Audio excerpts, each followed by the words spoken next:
Good evening and welcome to Classified Conflict.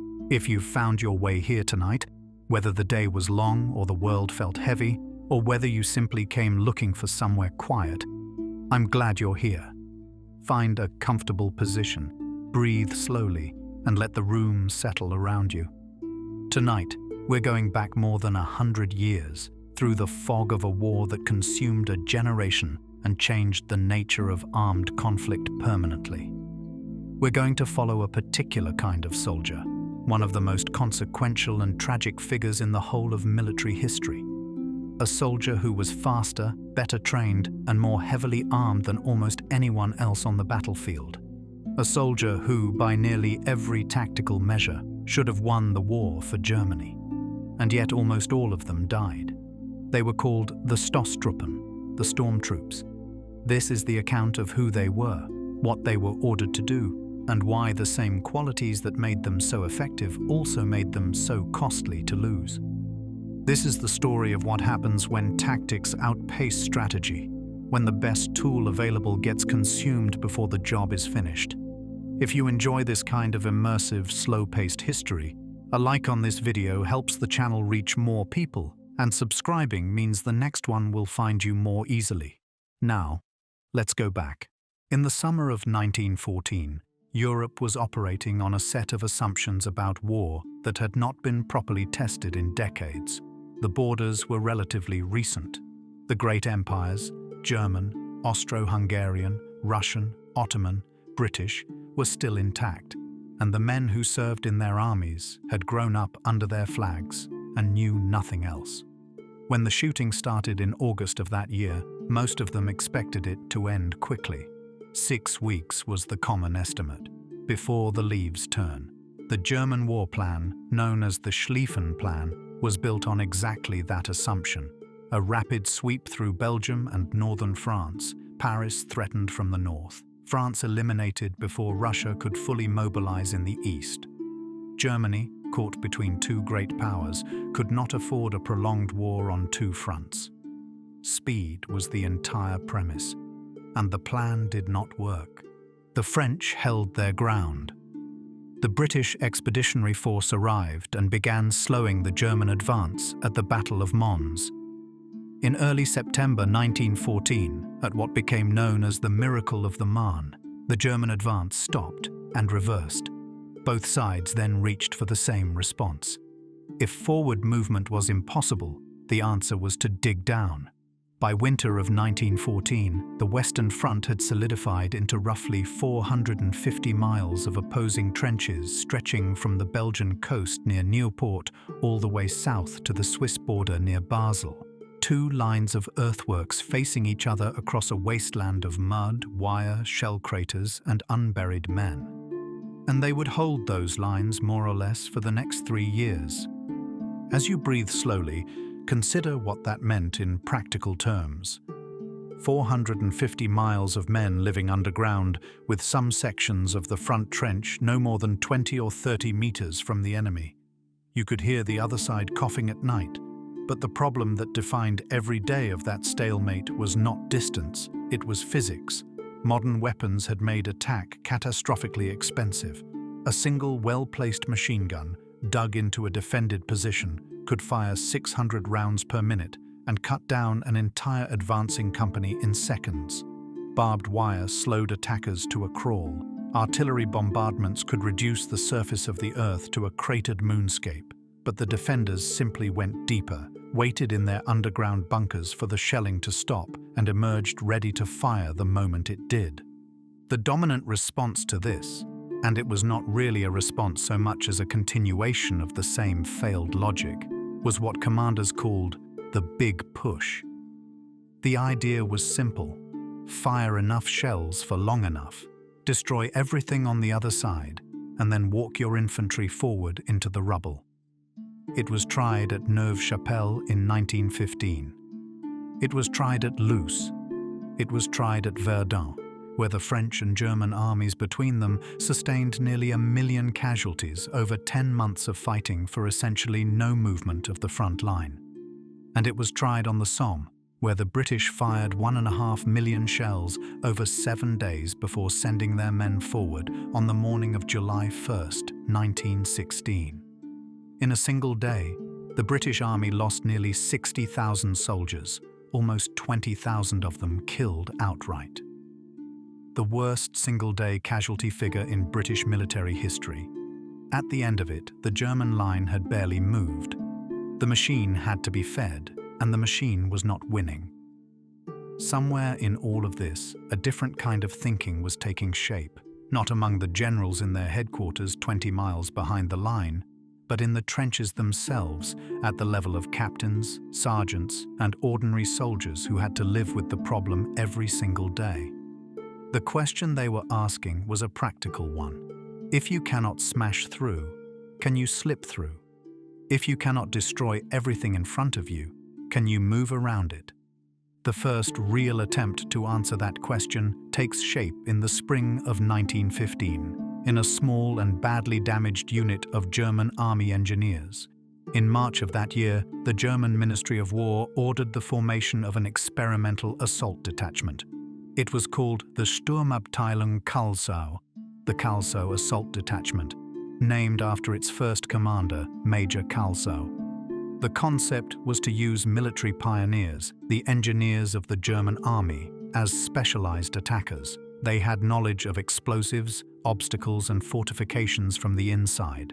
The plan was to equip them with body armor and portable artillery pieces, 37mm guns small enough to be carried, and send them in against the bunkers and machine gun nests that normal infantry could not approach.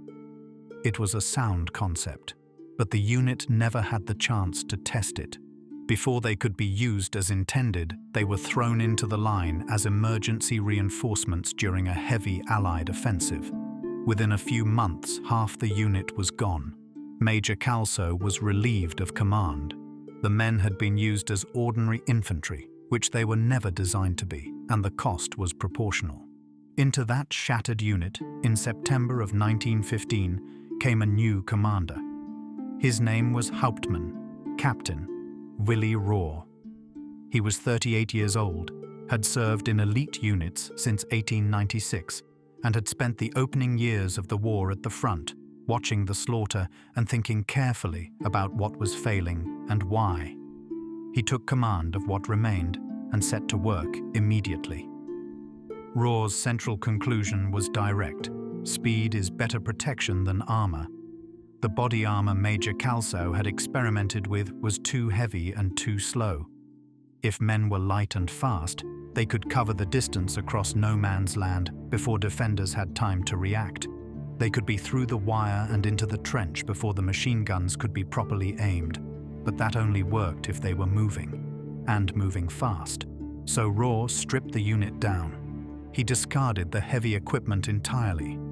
He replaced the traditional German jackboots, stiff, loud, and slow, with Austrian mountain boots, soft and flexible, the kind a hunter would wear. He added leather patches at the knees and elbows for crawling. He shortened the standard Mauser infantry rifle so it could be swung inside a narrow trench. He gave every man a satchel full of Stielhandgranaten, the German stick grenade, with a wooden handle and an explosive canister, and a man could carry a dozen of them into an assault. He added light machine guns, flamethrowers, and light mortars. He issued pistols for close-quarters fighting, primarily the Luger P-08 and later the Mauser C-96. And when, toward the end of the war, the first submachine guns appeared, the Bergmann MP-18, capable of firing hundreds of rounds per minute from a weapon light enough to carry at a sprint. The Stormtroopers were the first soldiers in the world to receive them. But that's not all. The weapons were not even the most significant change Rohr made. What mattered more than any single piece of equipment was what he did to the command structure. He built his assault teams around small squads of 6 to 10 men, each assigned a specific role. Some threw grenades, some operated the machine gun, some carried the flamethrower, some carried extra ammunition. And each group was commanded not by a distant officer, but by a sergeant or corporal on the ground, making decisions in the moment. This was genuinely radical in the German army of 1915, which ran on rigid hierarchy and detailed orders from above. Rohr was telling his non-commissioned officers that they were empowered to decide. The principle was called Auftragstaktik, mission tactics. You give a man the objective, not the method. You trust him to find the method once he arrives, because he can see things from the ground that no map can show. That principle, which can sound simple in retrospect, was considered almost heretical in 1915, and it produced results that the older model could not match.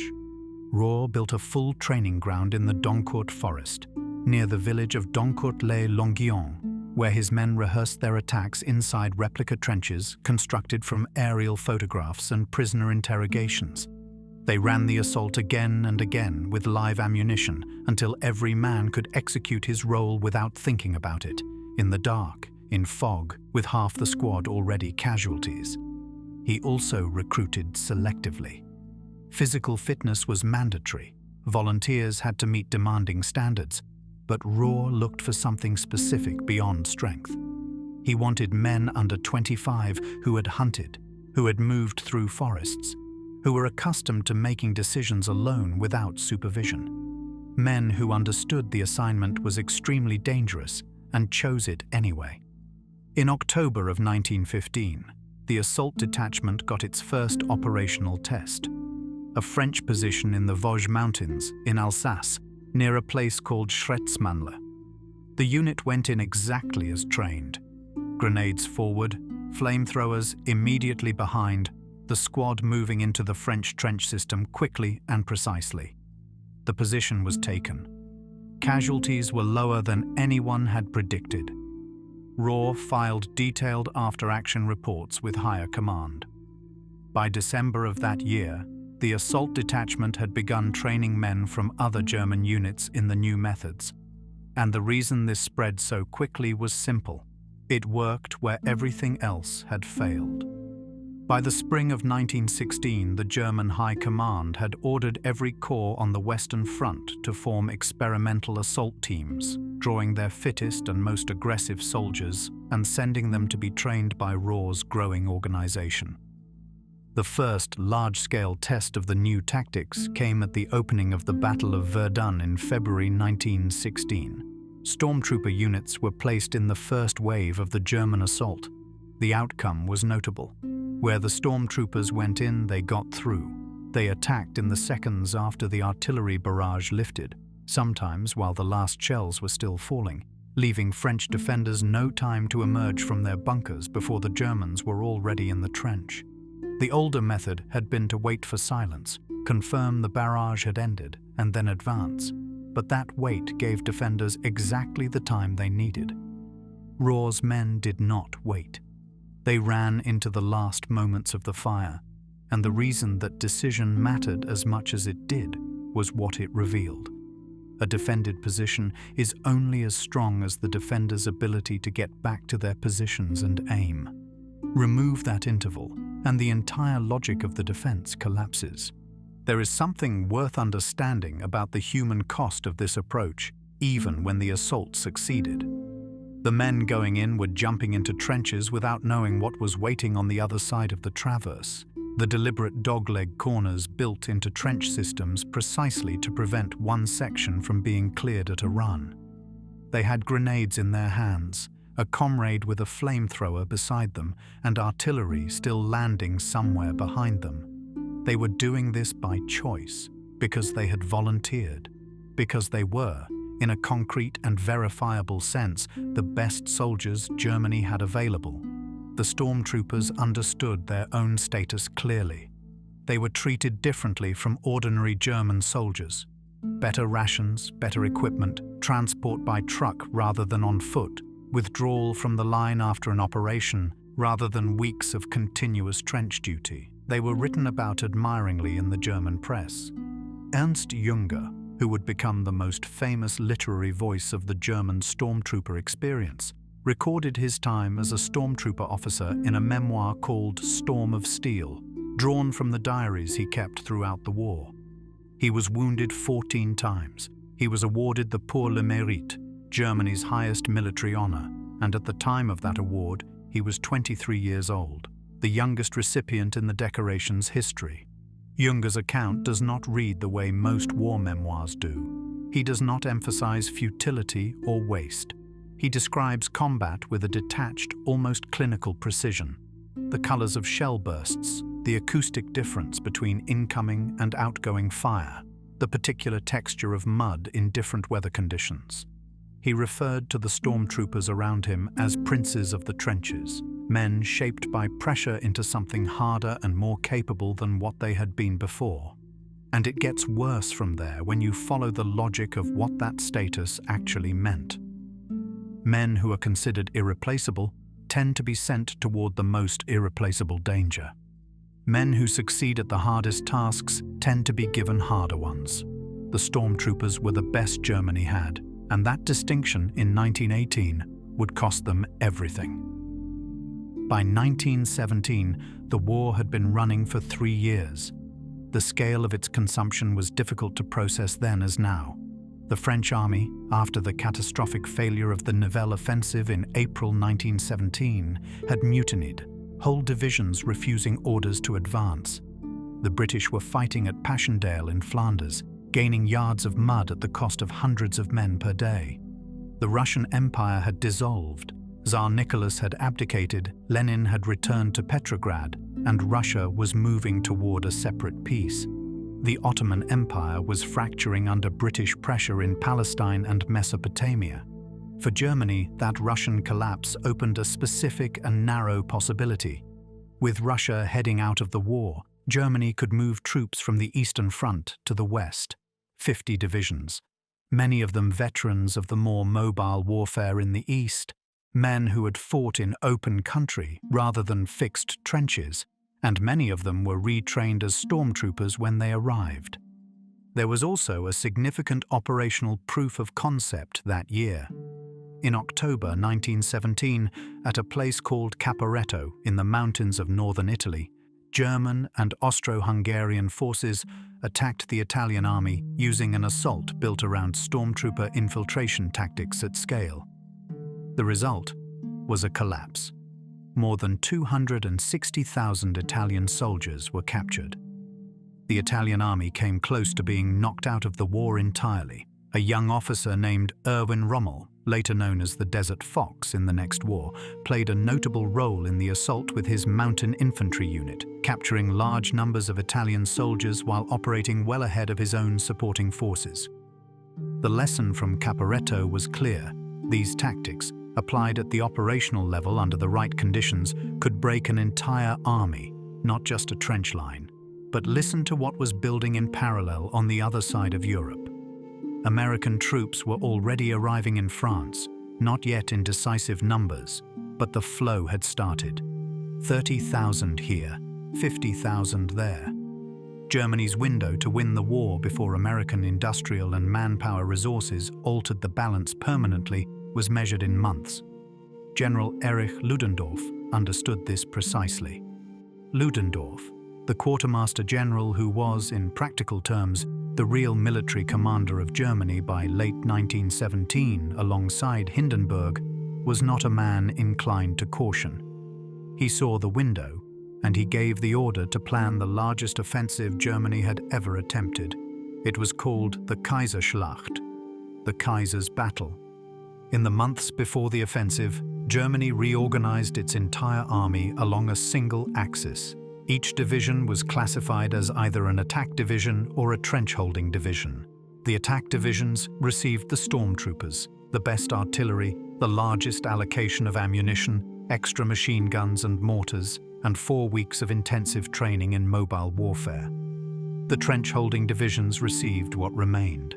That decision, to concentrate the best men into the assault force, was tactically sound, but it contained a cost that was not immediately visible. Every capable soldier Germany had was being positioned at the front of the charge.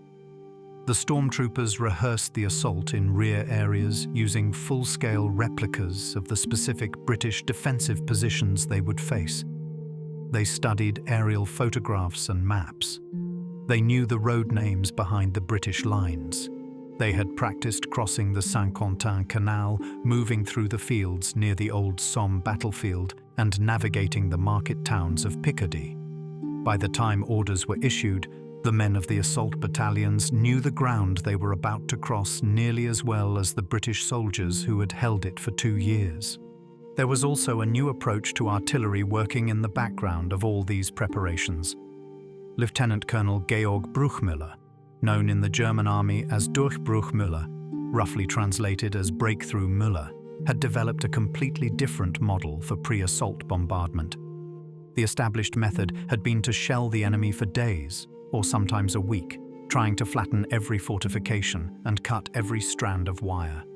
This approach was expensive in ammunition, announced the attack well in advance, and churned the ground into a cratered wasteland that then slowed the attacking infantry to a crawl. Bruchmüller's approach was different in almost every respect. He would not fire for days, he would fire for 5 hours. But in those 5 hours, every gun along the 50-mile front would fire at maximum rate, mixing high explosive shells with large quantities of poison gas, chlorine, mustard, and phosgene, targeting not just the front trenches, but the command posts, telephone exchanges, artillery batteries, and the road and rail networks behind the British line. The reason for this targeting sequence was direct. The goal was not to destroy everything in front of the infantry, but to paralyze the British command structure in the opening minutes of the assault so that orders could not be issued and coherent defense could not be organized. Shock and disruption, not just destruction.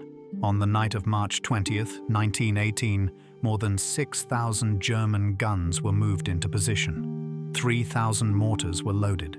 63 German divisions waited in the darkness against roughly 32 British. At 4:40 in the morning on March 21st, the bombardment began. More than 1 million shells fell in 5 hours across a 50-mile front, concentrated on 150 square miles of British positions. Gas shells dropped directly into artillery battery positions, forcing British gunners to choose between wearing their respirators, which made loading and aiming difficult, or breathing. Command posts went dark. Telephone lines were cut in the first minutes. Officers who attempted to reach their units by telephone received no answer. Officers who sent runners found the runners did not return. Then the bombardment stopped, and out of the fog, through the smoke and residual gas, the stormtroopers advanced. From the British side of the line, the experience was disorienting in a specific way. After 5 hours of continuous shell fire, with ears ringing and vision limited by gas and fog, British soldiers emerged from their bunkers to find men already close, moving fast and low in small groups, using shell craters as cover, throwing grenades before they arrived.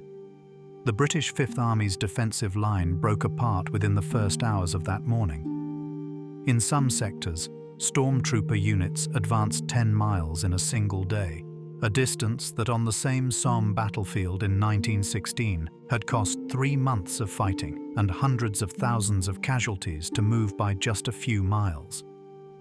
The German 18th Army, commanded by General Oskar von Hutier, the officer who had championed the infiltration approach, drove through the southern section of the British line. More than 21,000 British soldiers were taken prisoner on that single day. Total British casualties on March 21st reached 38,500. In Germany, Kaiser Wilhelm declared a national school holiday. Church bells rang across the country. The Kaiserschlacht appeared to be delivering exactly what had been promised. As you breathe slowly and the story settles around you, what happens next is the part that defines everything that followed. The very mechanism that made the offensive so effective was also depleting the army that depended on it. When the stormtroopers broke through the British lines and moved into the territory behind them, they found something unexpected. Allied supply depots filled with food. Real food, white bread, tinned meat, jam, chocolate and whiskey. Not the thin rations that the British naval blockade had reduced German soldiers to by 1918. Ernst Jünger describes in his memoir the sight of advancing troops stopping at captured British supply dumps to eat, filling their pockets and packs, sitting down in the middle of an offensive. Ludendorff was furious when he received reports of this, but the men were genuinely hungry, and the stops, however brief, cost time the assault could not afford. That pause, though, was not simply a discipline failure. It was a symptom of a logistical problem that had no solution available. The entire design of the Stormtrooper assault depended on continuous forward momentum, never stopping, never allowing the defender time to establish a new line. But momentum requires supply. Supply requires functioning roads. And in northern France in 1918, the roads were cratered by years of shelling. The railway system was at capacity, and the horses pulling the artillery pieces were struggling through terrain that had been bombed and shelled until it barely resembled ground. The Stormtroopers could outpace the British retreat. They could not outrun their own supply chain. By April 5th, 2 weeks after it had begun, Operation Michael, the first and largest phase of the Kaiserschlacht, had run out of momentum. The Germans had advanced 40 miles, the deepest advance on the Western Front since 1914, and had taken more ground in 16 days than the Allies had taken from the Germans in the entire previous 3 years of fighting. But they had not broken the British Army as an institution. They had not succeeded in separating the British from the French. They had not captured the vital rail junction at Amiens. And in 2 weeks of fighting, the German army had sustained 240,000 casualties. A significant portion of those casualties were Stormtroopers. 3 further offensives followed through the spring of 1918. Operation Georgette struck British lines in Flanders in April. Operation Gneisenau followed in May. Operation Blücher-York briefly pushed German forces to within 56 miles of Paris, close enough to shell the city with long-range artillery, close enough that the French government made evacuation preparations and Parisians fled south by the tens of thousands. Each offensive traced the same pattern: strong initial penetrations by Stormtrooper units, gains that appeared significant on the map, followed by the inevitable slowing as supply lines stretched, momentum collapsed, and exhaustion set in. The Stormtrooper battalions were always at the front of every attack. That was the design. But the front of the attack is where casualties are heaviest, and unlike the follow-on infantry, a Stormtrooper could not be replaced in a week. The selection, the training, the accumulated experience of moving through defended ground quickly and making the right decisions under fire, all of that took months to develop, and it died with the man who carried it. By the summer of 1918, German divisions were operating at 40 to 50% of their intended strength. The influenza pandemic, the Spanish flu, was moving through both sides of the front, killing men on both sides and leaving survivors weakened. Even the Stormtrooper units, which had been maintained as well as conditions allowed, were being worn down by the accumulation of operations without adequate rest or reinforcement. The best men were gone. The veterans who had trained alongside Rohr's original detachment, who had carried the institutional knowledge of how to run this kind of assault, were dead or wounded or exhausted past the point of recovery. Let the night be quiet for a moment. As you rest here, the other side of that equation was moving in exactly the opposite direction. American troops, referred to as doughboys, were arriving in France at the rate of nearly 300,000 per month by the summer of 1918. They were young, physically fresh, and had not spent years in the trenches.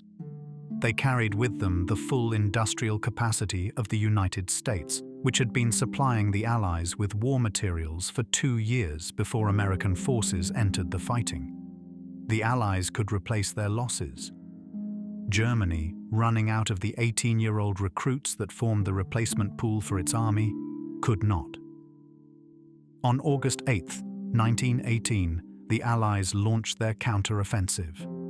The Battle of Amiens, the opening phase of what became known as the 100 Days Offensive, struck the German lines with a combination of methods the Germans had never faced in that form. The British had spent months studying the Stormtrooper assault and adapting its principles. They had also developed something the Germans did not have in comparable form: 530 tanks deployed in coordinated assault, working alongside aircraft, artillery, and infantry in a manner that contained the essential logic of what would become armored warfare in the next conflict.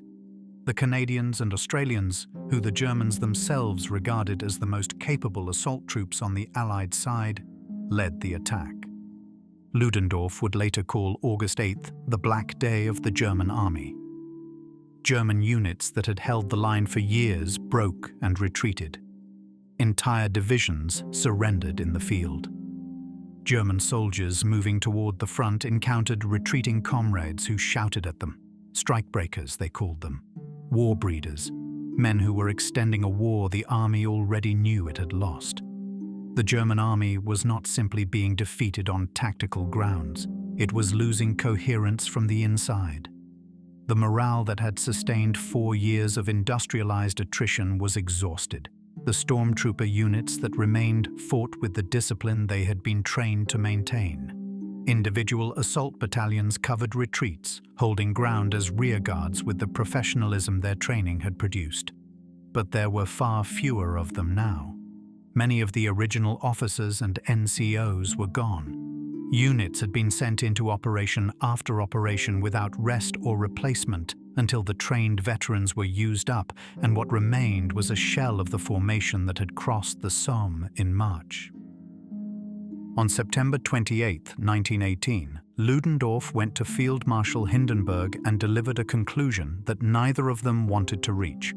Germany required an immediate armistice. The gamble had failed.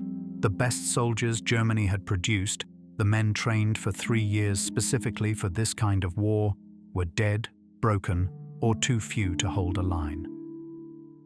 On November 11, 1918, at the 11th hour of the 11th day of the 11th month, the guns stopped across the Western Front. The Great War was over. The silence that followed was described in nearly identical terms by men on both sides of the line. Soldiers sitting in their trenches, listening to the quiet, not quite believing it. Some crying, some saying nothing. Some simply lying down where they were and sleeping in the mud for the first time in years without the sound of artillery. The final toll, when added up, was large enough to be almost difficult to process. Germany suffered roughly 2 million military dead over the course of the war.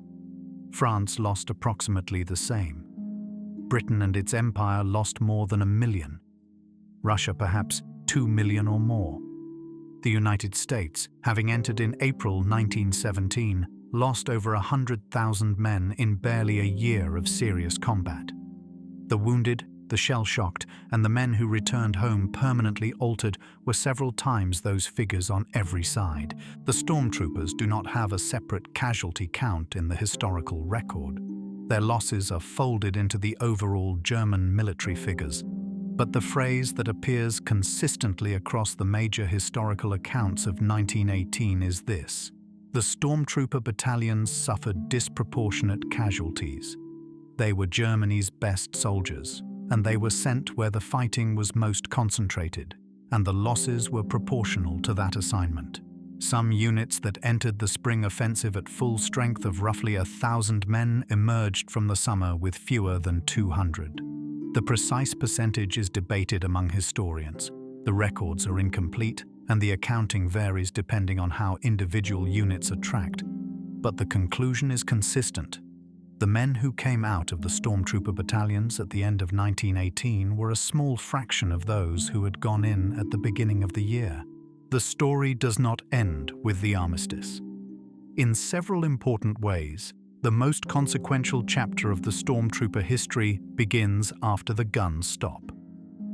Germany, in late 1918 and into 1919, was a country in acute political crisis. Kaiser Wilhelm had abdicated and fled to the Netherlands. A revolution broke out in November 1918. Naval mutinies, soldiers' councils, open violence between left and right in the streets of Berlin. The Weimar Republic was proclaimed into a country that had lost its empire, its war, and was about to face the additional terms of the peace conference in Paris. The veterans came home to this. men who had spent 4 years in conditions that bore almost no relation to civilian life, returning to unemployment, food shortages, political instability, and the particular weight of defeat after sacrifice. The world they had left in 1914 was gone. The Stormtrooper veterans occupied a specific and contradictory position in Weimar Germany. On one side, they were celebrated. The Stormtroops were regarded as the one thing Germany had demonstrably done right in a war that had otherwise ended in defeat, the tactical success that had broken 4 years of stalemate. On the other side, the army that had created them had been reduced by the Treaty of Versailles to 100,000 men, leaving little room for their particular skills. Major Willy Rohr, the man who had built the assault doctrine from the ground up, found himself in supply logistics positions as a lieutenant colonel after the war, his capabilities with no institutional application in the reduced peacetime army. He resigned. Some Stormtrooper veterans joined the Freikorps, the paramilitary units that fought the revolution in German cities and in the disputed eastern borderlands where fighting continued long after the Western Front had quieted. Others moved into civilian life and politics, and some were drawn to a political movement that borrowed the Stormtrooper name deliberately, the Sturmabteilung, or SA, the paramilitary wing of the National Socialist German Workers' Party. Hitler's brownshirts took that name to invoke the image of the elite assault soldier, the decisive modern fighter who could break through what ordinary forces could not. The connection between the WWII Stormtroopers and the Nazi SA was primarily cultural rather than organizational. The majority of WWII veterans had no involvement with the Nazi movement, and many actively opposed it. But the deliberate use of the name reflects how deeply the Stormtrooper identity had embedded itself in the German national imagination. The actual legacy of the Stormtroopers is not political. It is military, and it runs through the entire 20th century in ways that are still clearly visible. The tactics that Willy Rohr developed in the Doncourt Forest and the Vosges Mountains in 1915 and 1916, small unit initiative, mission command, combined arms coordination at the squad level, bypassing defended strongpoints to strike into the enemy rear, did not disappear with the German army of the Kaiser. They went into suspension for 20 years and re-emerged in a different form. When German rearmament began in the 1930s under the new government, the Wehrmacht was organized around the tactical lessons the Stormtroopers had produced. The concept of Auftragstaktik, giving a commander an objective rather than a method, became central to German military doctrine at every level. The principle of bypassing strongpoints and driving deep into enemy rear areas was engineered into the structure of the panzer divisions. Add tanks for speed and armor to the Stormtrooper concept. Add close air support. Give the breakthrough force the sustained mobility it had always lacked in 1918. The result was Blitzkrieg, the method that collapsed France in 6 weeks in 1940. Military historians have traced this lineage in detail. Bruce Gudmundsson's 1989 work Stormtroop Tactics is among the most rigorous academic treatments of the connection. His central conclusion was that the German infantry's adaptation to modern warfare in the First World War was not imposed from above through doctrinal reform, as had commonly been assumed. It emerged from below, from soldiers at the squad and platoon level who had a concrete problem to solve and developed solutions that generals recognized and scaled once they saw them working. The reason this matters for understanding the later 20th century is straightforward. Almost every army in the world now uses some version of what Rohr's detachment worked out in the autumn of 1915. The fire and movement tactics employed by infantry units today, in any theatre, under any flag, are at their core the same logic. Small group, decentralized authority, exploit the gap, maintain forward pressure, do not stop to fight what can be bypassed. The Allies adapted their own version of these methods in 1918. The Canadians and Australians who led the 100 Days Offensive had developed infiltration tactics independently, and the Germans recognized and respected what they saw. The British army that fought at Amiens in August 1918 was not the same institution that sent men walking toward German machine guns on the Somme in July 1916. The lesson had been absorbed at enormous cost on both sides. The question this account began with, "Why did 90% of the stormtroopers die?" does not have a single answer. It has several, and they work in combination. The first is positional. By design, the stormtroopers were the soldiers sent forward first in every assault, through the wire first, into the trench first, against the machine gun positions first. Someone always has to go first, and in 1918, Germany, that was the stormtroopers, every time. That design choice alone accounts for a significant portion of the casualty rate. The second is logistical. The stormtrooper method depended on uninterrupted forward momentum. The assault had to keep moving to stay effective, had to reach the enemy's rear before a new defensive line could form. But momentum requires supply, ammunition, food, water, medical support. In 1918, with the German railway system operating near its limits and the roads of northern France destroyed by years of bombardment, supply could not keep pace with the speed of the assault. When the stormtroopers stopped, even briefly, they became infantry in exposed positions without the tactical advantages their training had given them. And exposed infantry at the end of an overstretched supply line takes heavy casualties. The third is strategic. Ludendorff knew the window was closing. He knew American reinforcements were arriving. He knew Germany could not sustain a prolonged war of attrition. He responded by launching one offensive after another, committing the stormtroopers in each one without adequate rest or replacement between operations. He had, by general historical consensus, brilliant tactics and no coherent strategic objective beyond breaking the British line, no clear answer to what Germany would do with the ground it had taken, no plan for what victory would actually look like. He said so directly when pressed on the operational concept, "We chop a hole, the rest follows." The rest did not follow. The follow-on infantry struggled to maintain the gains the stormtroopers had created. The Allied line reformed behind each penetration, and the men who had made the holes were spent in the making of them. The fourth layer is arithmetic.